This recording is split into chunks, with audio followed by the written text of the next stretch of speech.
Welcome back to the podcast series, Everything They Taught Us Was a Lie. In this episode, 4B, we will be exploring the emancipation laws of Jamaica.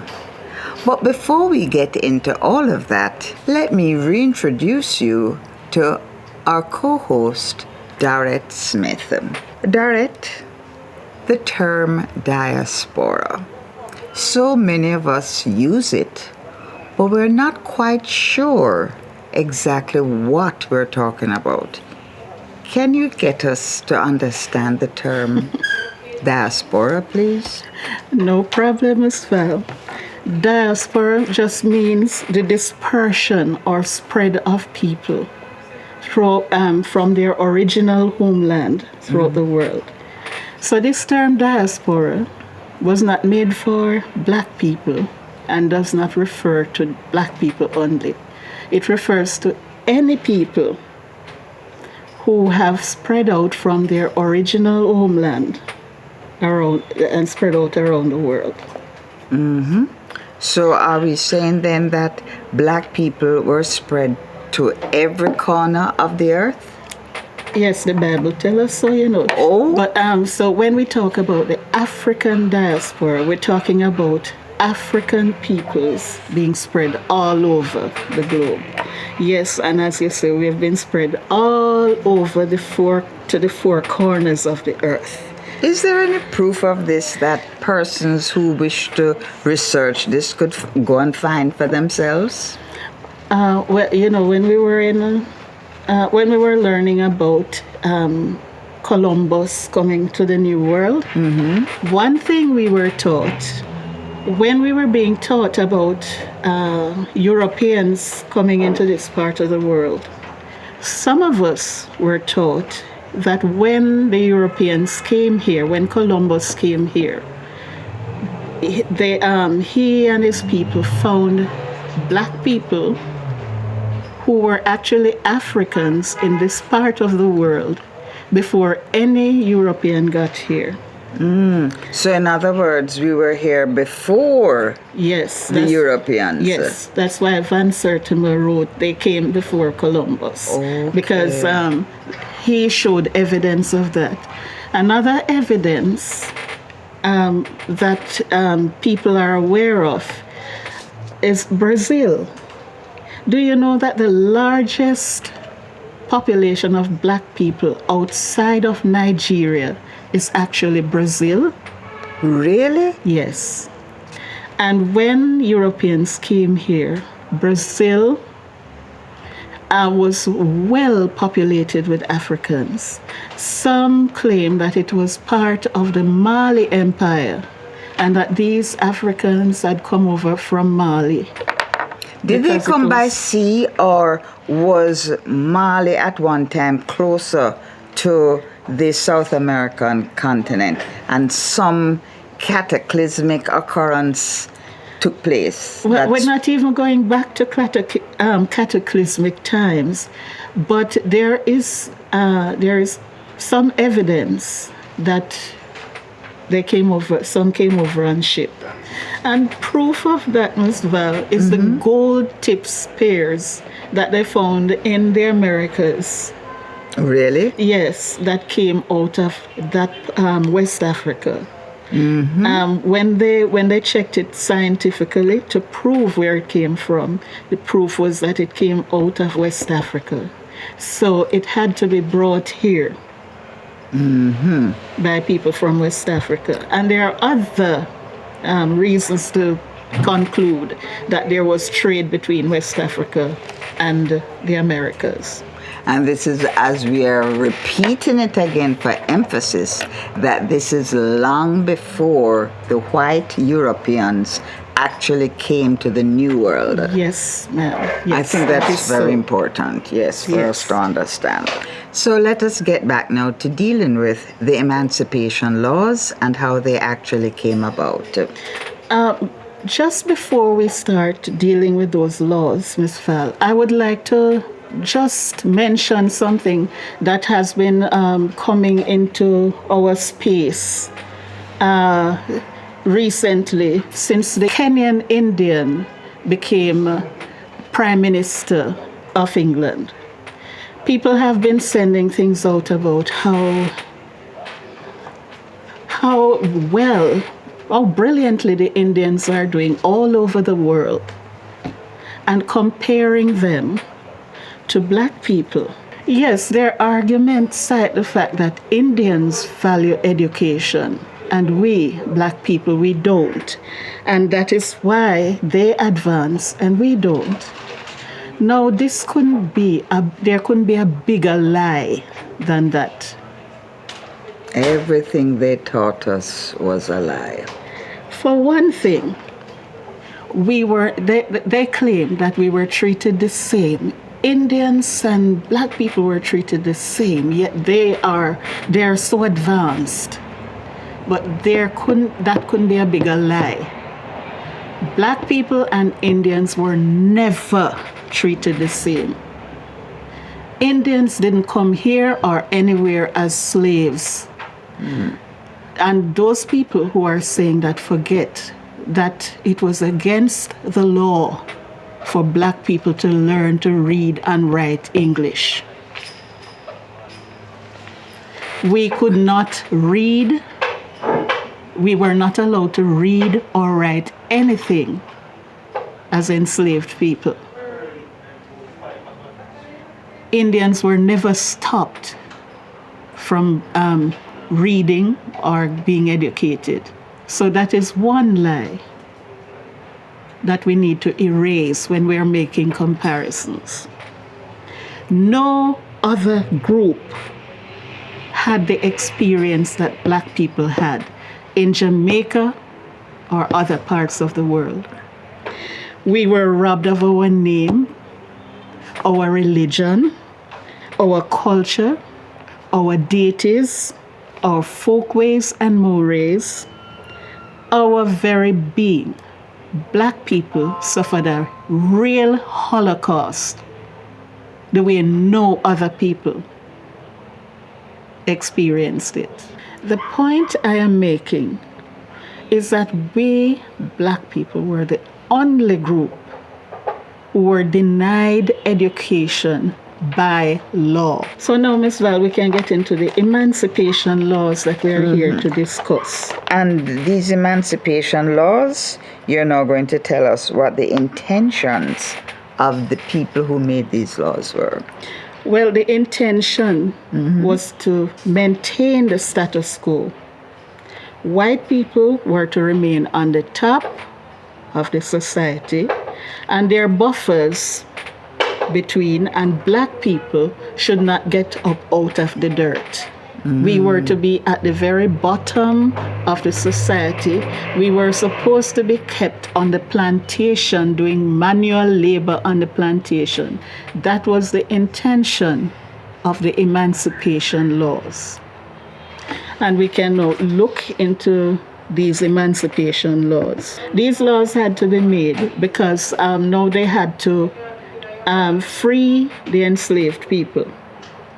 So they had to make laws to ensure that these newly freed people, these emancipated people, black people, would remain at the bottom of the society, that they would not be able to advance.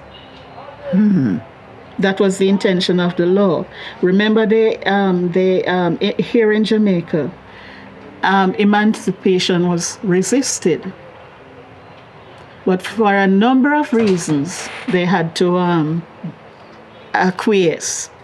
So they put these laws into place to ensure that they maintain the status quo in the society. Now, apprenticeship was to give the ruling class 40 and a half hours of the free apprentice labor. So after you were compensated, you were given money. They buy back your slave from you. So you were given money. In addition, you would be given 40 and a half hours of free labor from these apprentices. And this was not enough. They abused the system so badly that it has had to be thrown over. So then there are laws that they put in place. Filippo noticed that one of those English people in Jamaica at the time noted that apprentices were often worked harder than slaves, because now you're not my property, so I don't care if you live or die. I just want the labor any way I can get it. And this was how the apprentice, the new emancipated person, was treated. And when it comes to the term apprentice, I don't know what they were talking about. How could they teach black people how to live when they are the ones who were building the society anyway, who knew the work? Remember, we didn't come out of Africa or wherever we came from without skills. We were the skilled people. Some of us were even the bookkeepers on those estates. Some of us were the real managers of those estates. Yet we were to be apprenticed to whom? So Curtin also mentioned so many illegal abuses that crept into the system that intensified over time, like planters refusing to pay wages to the apprentice. So not only were they cheated out of wages, but there was nothing that could compel planters to pay wages. Can you imagine that? Okay, so anyway, let us look at some of these laws that were put in place. Oh, and may I mention before we go on that while white people, and there were a few black people who owned slaves in the system. Forget that not every black person was a slave. But the plantation owners or slave owners were compensated financially for the loss of their slaves. And they were given 40 and a half hours of the emancipated people's time free, which they abused. What did the emancipated people get? They got a prison bill. Yes, ma'am.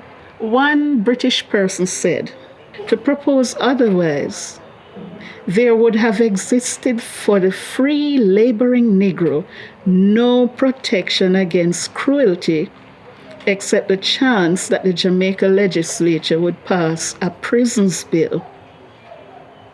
So they were there discussing the prison bill because the prison was the safest place that the black Jamaican would be. So, Dorrit, why would anybody think that a prison would be the safest place for able-bodied black men in particular to be in? Because of the practices. Remember I was saying that they worked and wouldn't get paid? Mm-hmm. No, where after emancipation, black people were turned off their estates.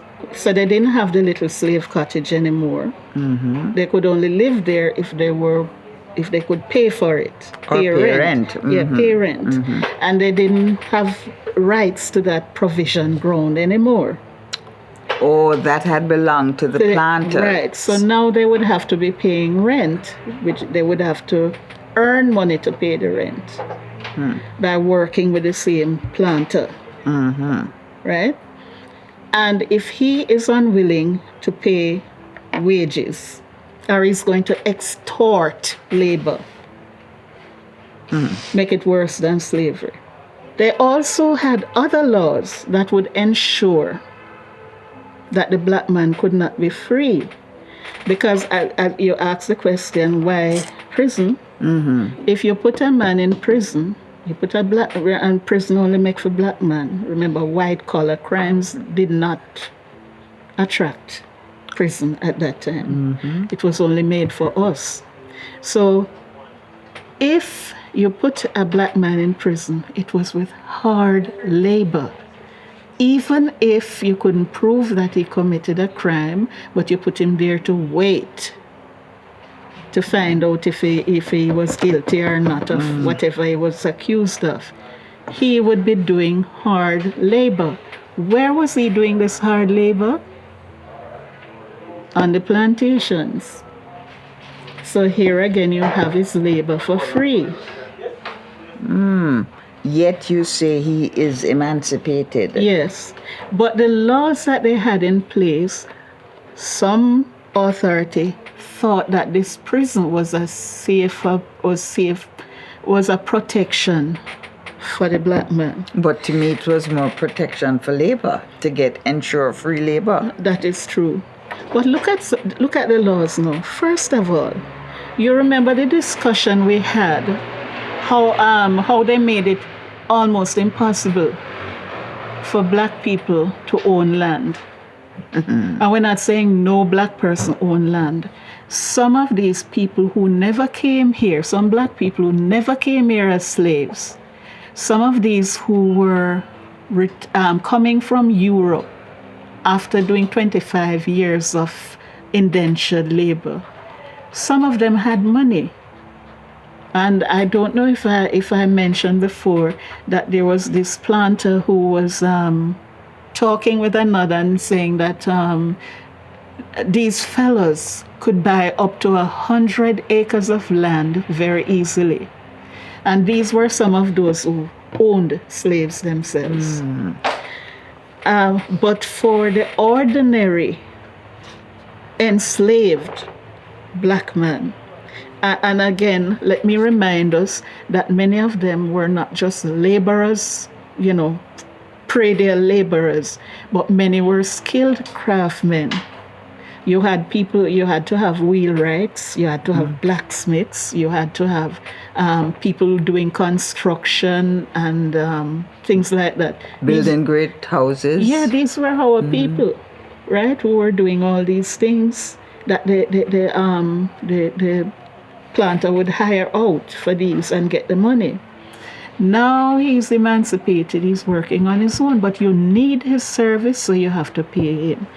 He could afford to buy a piece of land, and he could afford to buy it properly through an agent or somebody else, so he couldn't be robbed. So there were those people who had land.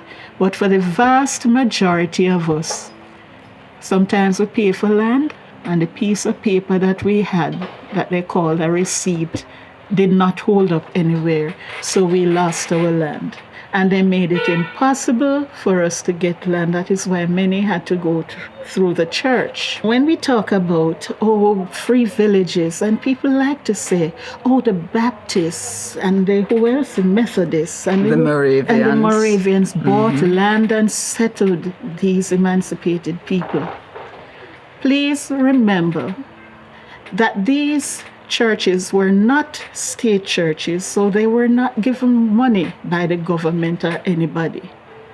They had to use slave labor to earn money. Isn't themselves. that ironic that they're here under the guise of helping to evangelize the slaves, and yet they have to depend on free labor?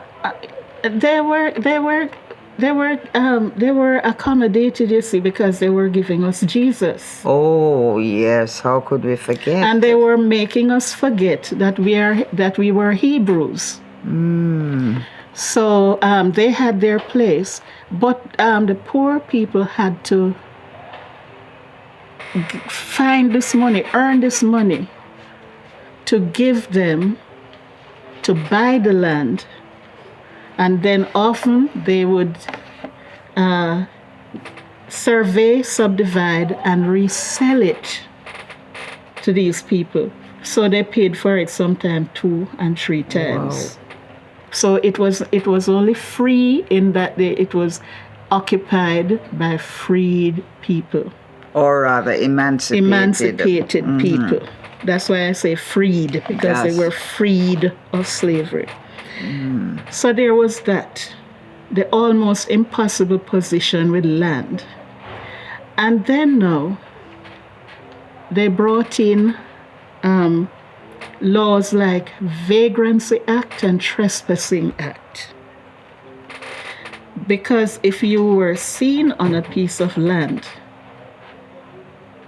that you didn't have a proper title to, you were trespassing. What if you're living on the land? You're not just trespassing now, but you're squatting? You're squatting. It's not yours. So you're a squatter or a Trespasser. you're trespassing or you're squatting. Then if you are seen, any able-bodied man, any able-bodied black man that was seen not occupied, not working for massa, you were a vagrant. And you could be taken up and put in prison, where you would have to go now and work for him for free.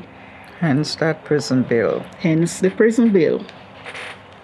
So that was the Vagrancy and Trespassing Act. Then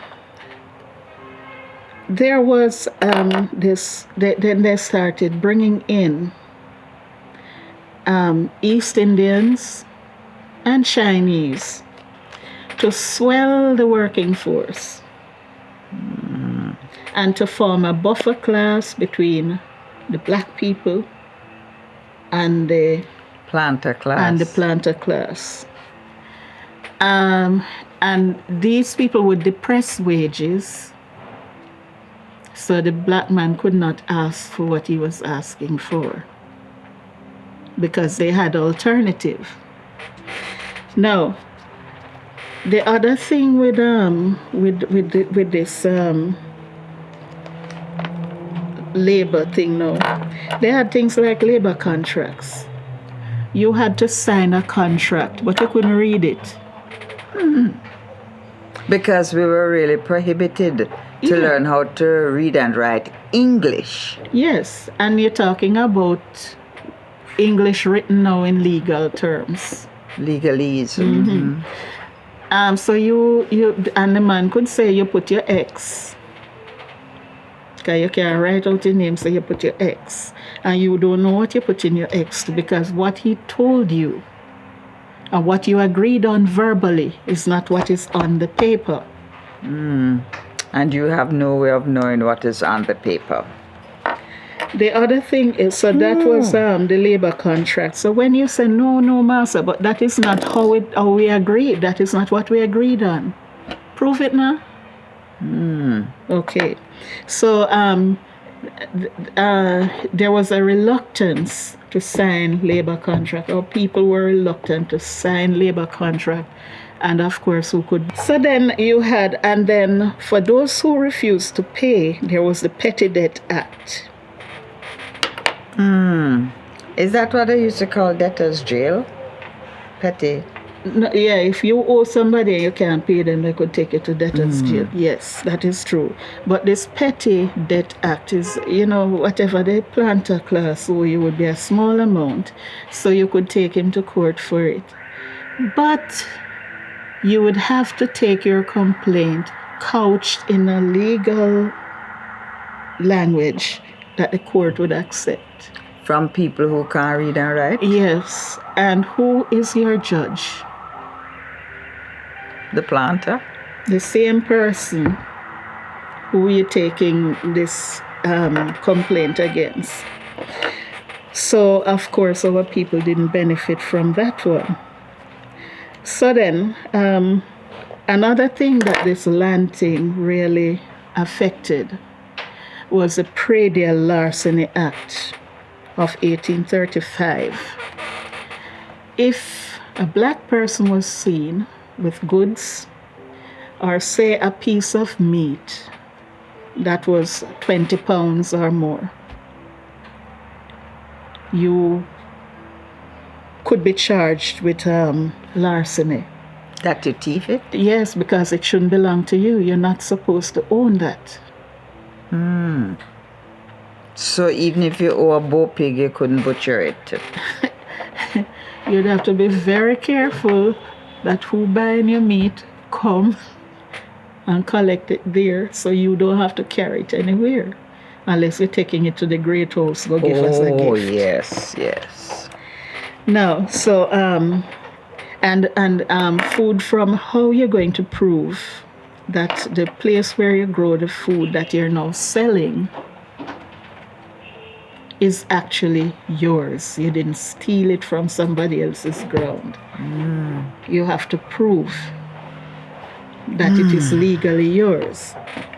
And then they had the Hawkers and Peddlers Act. Hawkers and Peddlers Act. You had to get a license to sell your goods. You had to purchase the license from the authorities in the parish where you live. So if you live on the border of St. Elizabeth and St. Catherine, your house is on the border, you dare not ply your goods over in St. Catherine? Right, because guess what? You need a license for St. Catherine. You need a license for each parish that you were selling goods in. And that time we had more than 14. Wow. And the license were not cheap. And when you pay for these licenses, they could be denied after they took your money, or they could be revoked after they took your money. And you had to have, the license were renewable. Every year you had to renew the license. Pay a different sum. So you couldn't make profit. You couldn't succeed as a black person. It was very difficult. Very, very difficult. So now we looked at the vagrancy and predial larceny. Right? Then we look at the Immigration Act that brought in people to depress our wages if we get any. We looked at the land practices that they tried to make sure we couldn't own land, and we had to jump through hoops to get somewhere to live. We looked at vagrancy and trespassing. You don't own land, what you're doing on land. And that thing about property, can't own property, still carried over from slavery. Yes, it did carry over because although we were no longer property, while we were property, we couldn't own property. And now that we are no longer property, still can't own. Every obstacle is put in our way so that we would not be able to own property. And I was talking about the labor contracts and how they didn't like to pay. But I forgot to mention the Masters and Servants Act of 1840. The Masters and Servants Act was put in place to regulate labor and wage, right? But it favored the master. As I said, the master could look at a piece of work. Say, you the master, me the slave. We agree that I will do this job, and we agree on the terms of the job and for X amount of money.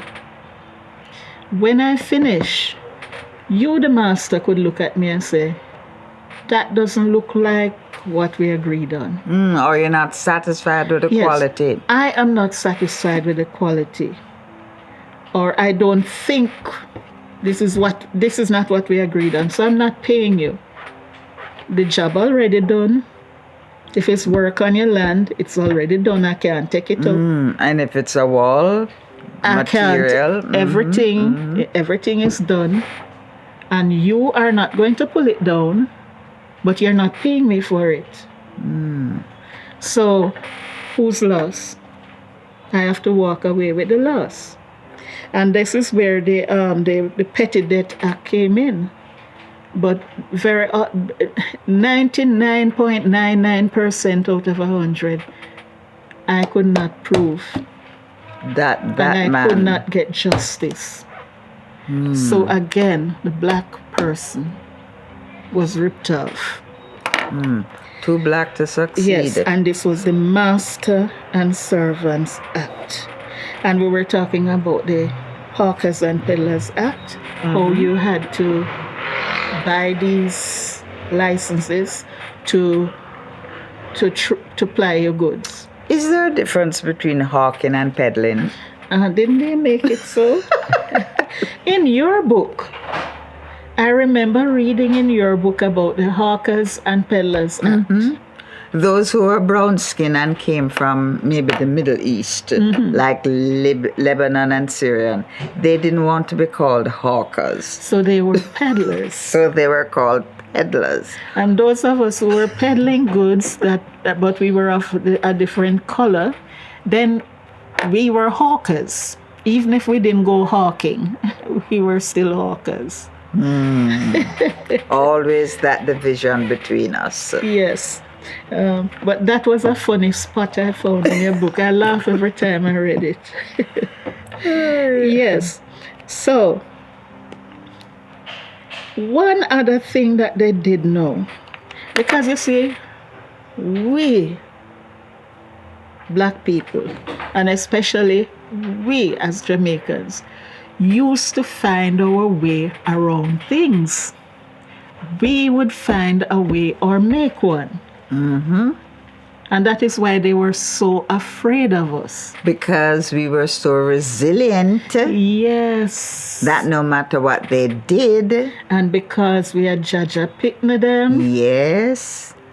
We had that about us where we found a way. And we're going to live. Yes. So they say no. You can't catch him one way, you have to catch him another way. So they ensured that everything that we used, that we had become accustomed to using now, is like chicken foot and oxtail when you go abroad.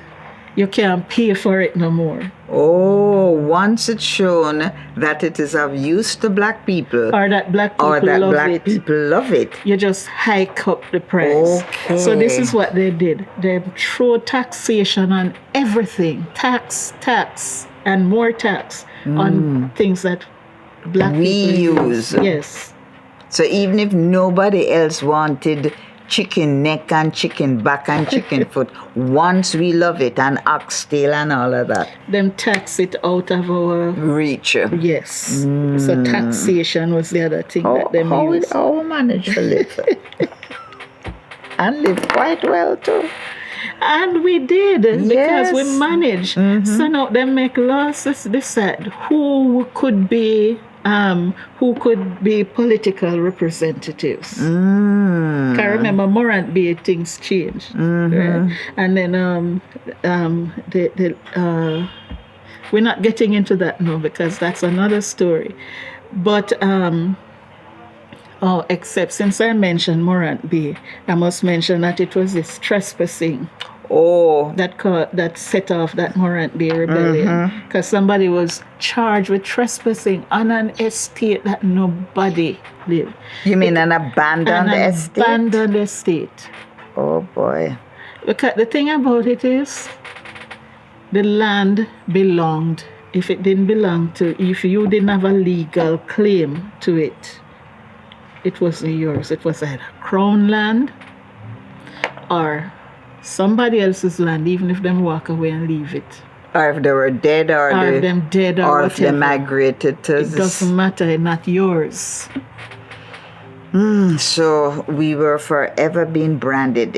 That word squatter, it really is a very, very degrading word. It's time. I heard someone say that it's time for us to leave our vocabulary. But can you imagine now? You take me from my land, whether you came here and saw me or not, you take the land from me. Or you took me from my land and brought me here. And you're going to decide that I have no right for a place to put my foot unless I am doing it on your behalf? But the strangest thing is, Dorrit, quickly now, these laws carry over into the 21st century? Yes. So where's the emancipation? The thing about it is, where's the independence? The thing about it is, people like to talk about you're free, so you can do what? Looking at these laws, how free were we? How free are we? How free were we then? And how free are we now? What provision was put in place to give us that freedom in today's day? We were denied it. Remember what Gregory said? Oh, yes. I really think we need to end with this, Yes, the intention continued. Yes. This is a speech of President Gregory to the Council and Assembly of Jamaica. And this will be after the Morant Bay rebellion. I think that this was, do you have the date there? No, unfortunately not. But it is relevant anyway. Yes, but this is what President Gregory said, and I believe that the ruling class still abides by these rules. He said our first care should be to provide for our security by a sufficient number of white inhabitants. Yes, so that is when they started bringing these poor white people into Jamaica and settling them in the hills, because according to them, if black people get into the hills, bye-bye to the work on the estate. So let us spread white people around in the hillside so that black people wouldn't have access. They wouldn't have access to those hills. Oh boy. And he said the way to do this is by making this Jamaica he's talking about a good poor man's country, by giving all proper encouragement. And how is he going to give the proper encouragement now? By suppressing all Negro tradesmen and boatmen. The boatmen, Miss Dorrit, were those the ones who ferried goods around the island? Yes. Whoa. So we were to take those trades away from the black person, and that we must set up some manufacturers of cotton. Oh, is that Sea Island cotton? Could be. Okay. And by now this I find interesting. By cultivating coffee by the labor of white people only.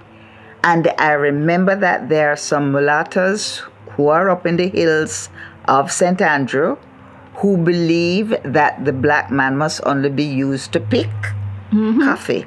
But the plantations still belong to the white and browns. Yeah, and he can plant the trees on behalf of the white and browns and pick the coffee on behalf of and make sure those coffee trees are healthy and all that. He can do all the labor, but he cannot own a coffee plantation. Wow. And it's here in the law. It would be illegal for him to own. And look, we can't forget this thing now, that it is when they're talking about black people now, they're not just talking about in these later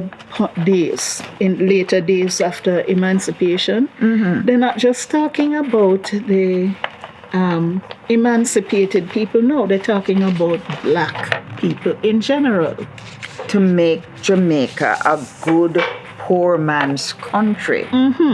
Wow. And then the other law that he said we have to do to ensure their security is to establish some schools for the education of our youth. And by our, whose youth was he talking about? Could only be the white and browns. Exactly. There's some place in my book where it said that Woolmer's was the first school established for whites. But by the time the browns became part of the ruling class, Woolmer's was 3/4 brown and just 1/4 white. And before we leave that point, I want to remind us about laws that limited black political participation. So they made it hard for black people, because black people were now getting into politics because they could pay the, what was it again? They were paying taxes. So they put in the clause about being able to read. And some of these black men could read, of course, so they were getting into politics. So they tried to limit their participation. Political participation, because if too many black people got into politics now, maybe it would help to bring us up. And and black people would now control the height of the economy. Hence, you had to pull the rug or throw people like Don Crawford under the bus. But that's for another day. Yeah, and don't forget how some people still are upset that Norman Manley let some of us through the gate. Yes, of the traditional high school that make us so divided into thinking that those who go to traditional high schools are better than those who go to the junior secondary. Yeah, because those other schools that they eventually let us in were meant, remember what our educational curriculum was. We were to be trained as gardeners, so we were taught vocational skills. Before we got there, it was gardening and housekeeping. Housecraft, that's gardening and housecraft. So we were being prepared to be the gardener and the housemaid. Later on, they brought in vocational skills, and that was still just for us. But the academics, they had a different curriculum. And then Norman Manley let us through the gate with the scholarship. And some people to this day are still upset that some of us were allowed to go into these traditional high schools. And I'm a product of Norman Manley's vision and dream. So am I. Dorrit, before we close, there is a question, a burning question that I'd like your opinion on. And if you can give me an answer, fine. The question is this. If the progeny of the white and brown planters are still benefiting from this reparation they received in these modern times, even though their progeny claim that they have nothing to do with slavery, can an argument be made for the progeny of the former enslaved, that's us, to get compensation even though we were not born into slavery? Well, it just makes sense. If it's fair on one side for the progeny of the planter class to continue to enjoy the wealth, they were put in the place they are now because of that situation. And we are the way we are because of our situation, and nothing changed. We were not able to build generational wealth because they ensured that we couldn't have wealth to build, while they still benefit from the backs, the labor of our and the interest gained. Yes. How many years now? Well over 100 years. Yes, and some of them, they still own some of that land that their forefathers had. And we cannot step on it. Look at what is happening in Jamaica with the Bernard Lodge estate, the Louidersville estate, out in Bull Bay. We can't even go on the beaches anymore.